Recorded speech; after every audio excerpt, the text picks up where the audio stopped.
Lyme disease is on the rise in Vermont, and it's the focus of a series of reports here this week.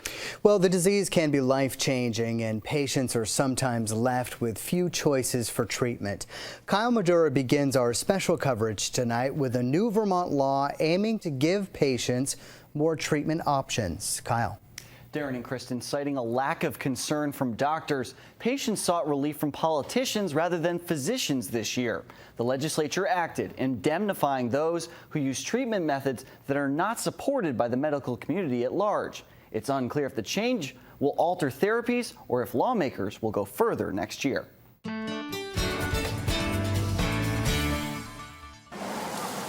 The rural coastal community of Lyme, Connecticut features a small public library.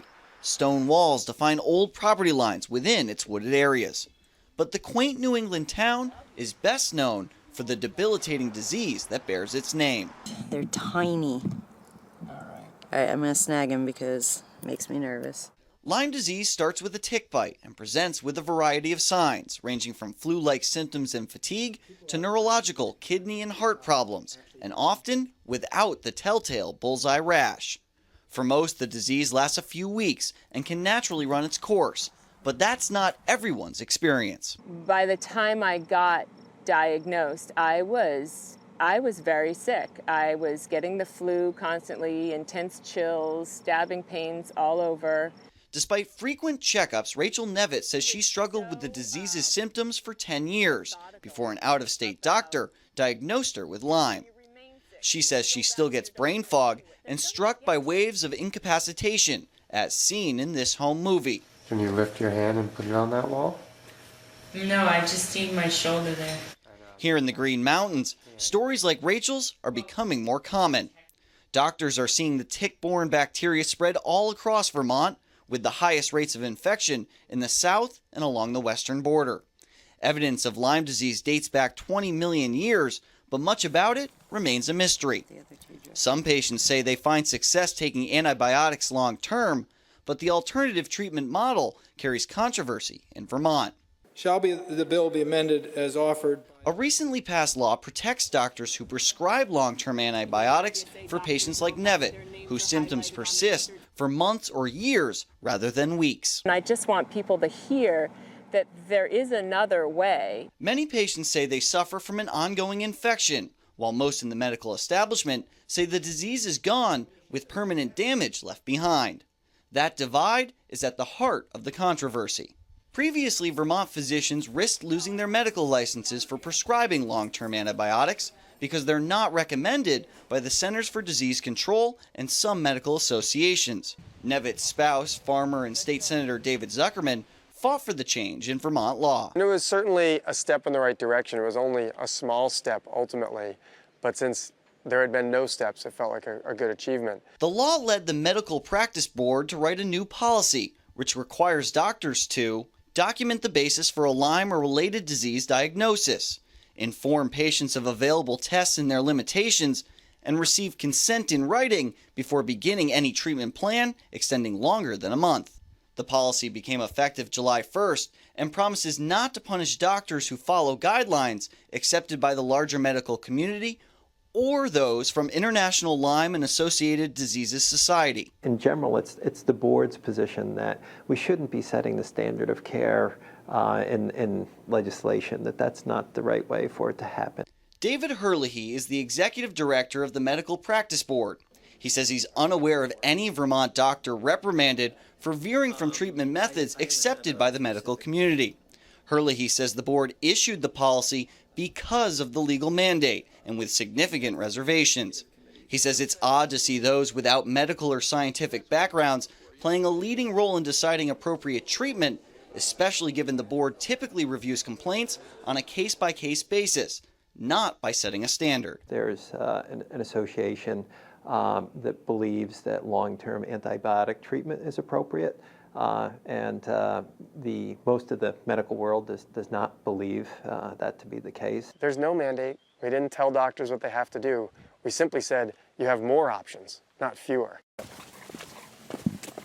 Back on the farm, Senator Zuckerman is not done.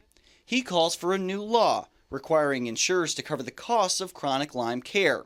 He hopes the recently passed measure protecting doctors will open up treatment for patients, but is skeptical that the policy change will open most doctors' minds.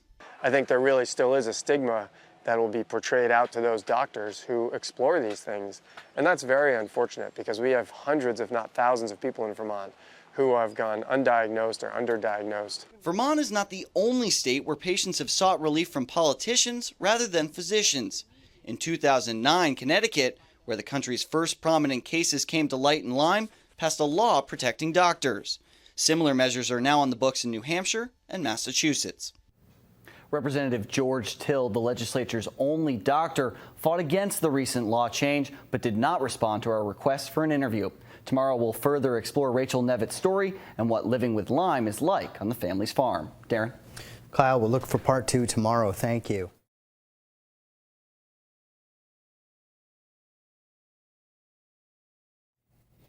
Lyme disease is on the rise in Vermont, and tonight we continue our in-depth look at the tick-borne illness. Some people recover quickly from Lyme, but for others, the disease is life-altering. Kyle Madura is here with a look at the challenges of living with Lyme. Kyle? Darren and Kristen, yesterday we introduced viewers to a woman who says she's dealt with the symptoms of the disease for more than a decade. Today we dive deeper into her story, struggle, and the effect on the family farm.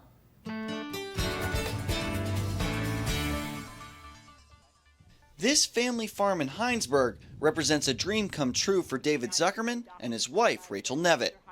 But the pair had to hire more help than they anticipated to compensate for Rachel's nightmarish health problems. I was sick for more than a decade before I knew what it was. Rachel still works the fields, but temporary paralysis can strike at any time. When it does, her loved ones have moments to steer her to a comfortable resting place. Frequently, David has to carry her. And it's not an actual paralysis, it's a mental gap in my brain. I can think, walk, silly, walk, go, move your leg, and I'm just stuck in a position until David has to carry me away. Unfortunately, it's become common enough that it doesn't really hit me emotionally anymore. Would you like my help for the rest of the way? Along with waves of incapacitation, Rachel can experience flu-like symptoms, chills, extreme fatigue, and joint pain. She can struggle with word retrieval and spatial awareness. But for years, she and her primary care doctor never considered the symptoms might be from Lyme disease. I have to say I'm luckier than most Lyme patients in that my doctor believed me. I had a long enough relationship with her. She knew I wasn't a hypochondriac. Rachel tested negative on the standard test. She didn't remember a tick bite or an associated rash. Her doctor further concluded it couldn't be Lyme because the disease typically runs its course in weeks. So first I had to go through the medical gauntlet. But more tests and a visit to an out-of-state doctor led to a Lyme diagnosis. David says the mystery of her health problem had strained an otherwise strong relationship. Really, I would say learning that she had Lyme has actually saved our marriage. So of course you get the diagnosis and you think, great, finally, now I can get better. But Rachel hasn't gotten better, at least not completely, despite taking courses of oral and IV antibiotics. She carries a gene that some research has shown to be correlated with patients experiencing long-term effects from Lyme disease. She also tested positive for 2 other tick-borne illnesses. We're not out there saying everything is clearly defined by Lyme, but we know she has Lyme. The question is, does she also have other things? Many in the medical community don't subscribe to theories that Lyme can linger for several months or years. They say long-term effects are permanent damage from a bygone disease. A smaller community, who call themselves Lyme literate, say they see success with long-term antibiotic treatment. David, who also serves as a state senator, helped pass legislation this year that eliminates possible sanctions for Vermont doctors who consider that approach. Somewhere you got to trust somebody. Rachel says she's lost faith in the medical establishment and doesn't know if she'll ever be her old self again. I was an incredibly energetic person. The last thing you'd have to shoot me to get me to sit still. And there are times where I can't get out of bed for 4 days on end. That is not what I'd like to be doing. You've done all this research. What have you determined to be your chances of a full recovery?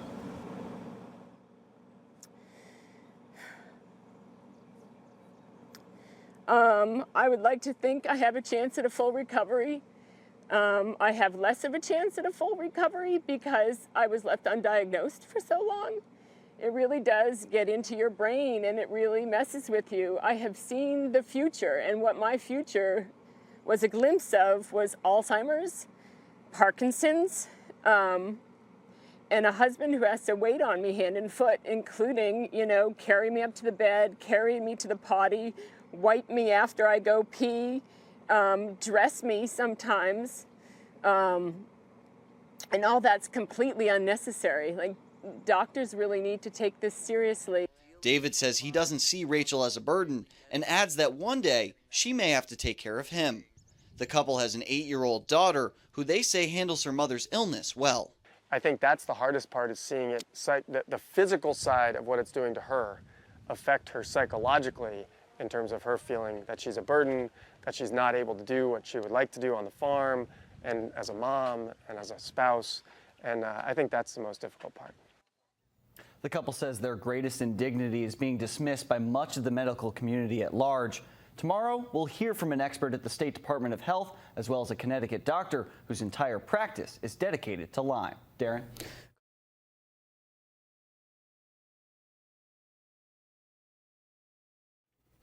Lyme disease is controversial. Some patients feel ignored by the medical establishment. And some doctors say the science is just not clear. Kyle Madura joins us now with more on the debate surrounding diagnosis and treatment. Kyle?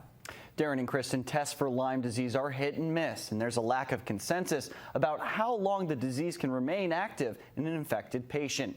Some doctors feel it's appropriate to treat patients based on alternate tests and clinical diagnoses, while the majority of the medical community remains skeptical of that approach. For 2013, the Vermont Department of Health confirmed 674 cases of Lyme disease, label another 219 cases as probable, while dismissing 438 cases as suspect or invalid. The number of confirmed and probable cases represents a 71% rise over the previous year, and factors in Vermont carrying the nation's second highest infection rate per 100,000 people. The tick-borne bacteria is found all across the state, with the disease most commonly appearing in the areas in dark blue in the south and northwest. This is certainly the most commonly reported tick-borne disease, and the rates have been increasing in Vermont, as they have been in our neighbors as well. Erica Burl, an epidemiologist with the state's Department of Health, says confirmed and probable cases of Lyme disease spike in July. That's because the population of adult deer ticks declines, but the number of baby ticks, known as nymphs, balloons. They're less likely to be seen. In fact, they're half as likely to actually be carrying the spirochete, but they just tend to go unnoticed for longer periods of time. Even with the surge in reports, the state says, like the ticks, infections can go undetected. Some patients in a small community of doctors contend many of the worst cases with long-term physical and neurological symptoms are rejected by the medical establishment. I have to tell you that the patients that I see from Vermont, Massachusetts, and Maine have been uniformly ignored by their doctors. Dr. Stephen Phillips exclusively sees Lyme patients at his practice in Wilton, Connecticut. Out-of-staters typically arrive at his doorstep following years of testing and doctor visits without a diagnosis for their ailments. He criticizes establishment doctors for following guidelines set by the Centers for Disease Control, which the agency itself states are for reporting, not diagnostic purposes.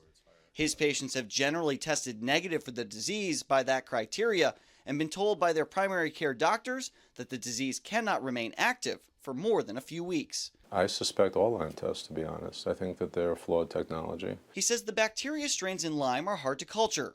Most of his patients receive a Lyme diagnosis, which Phillips bases on clinical observations and test results. For some, Lyme isn't their biggest problem. It's a separate, co-occurring tick-borne infection. He says long-term antibiotics generally work, though courses can run years. Vermont state experts don't subscribe to that practice and say antibiotics should only be prescribed for a few weeks. Does long-term Lyme disease exist? So most people who get Lyme disease will be treated very successfully with antibiotics and go on and not have any symptoms. But there are about maybe up to 20% of people who will have some lingering symptoms that can take months to resolve. There is no good evidence that people who have ongoing symptoms have ongoing infection. What does that mean then? What are those symptoms born out of, if not a lingering infection? We don't really know. We think maybe perhaps it's an autoimmune type of disorder, or due to the damage that the Lyme disease caused when the infection was active. Burl says the state worries overprescription could lead bacteria to become more resistant and to potential side effects for patients. If there was good data showing that antibiotics were effective, then that would certainly, we'd know that that was the appropriate course of action, but that data is lacking. First of all, it's still standard of care to give doxycycline, tetracycline, and minocycline to kids with zits for acne for long periods of time, years. Nobody raises the concern about antibiotic resistance there. When we asked Burl if more research is needed for long-term Lyme, she didn't feel comfortable weighing in. Phillips presented us with an 81-page paper he wrote from when he presented the case for chronic Lyme to Congress in 2008. The data is overwhelming, and I'm not exaggerating that one bit. Yeah, it's not a religion, it's not a belief, it's about the science. So this is actually a black and white issue. Phillips says standards set by the Infectious Disease Society of America concluding no evidence of long-term Lyme runs counter to studies. He provided several citations, including work done by the authors of those standards. Phillips noted work indicating that in Lyme endemic areas, up to 10% of the population could have asymptomatic Lyme, which may surface decades down the road. Dr. Phillips says research indicates a human gene could drastically alter a person's chances of developing symptoms associated with a Lyme infection, and may explain why some show no effects while others are debilitated. Health Commissioner Harry Chen did argue against a change in the law protecting doctors who treat Lyme disease with alternate methods. We asked several times to speak with him for our special report, but he was not available. Darren. Kyle, what are experts saying about why there are more ticks spreading Lyme disease? Well, Darren, one theory is that with a lack of widespread agriculture in the Northeast, forests are reestablishing themselves for more habitat and deer to feed on. Climate change's effect on the length of winter has also been proposed as an explanation, as has changes in land management practices over the centuries. The real answer could blend all those theories. Darren? Kyle, thank you very much.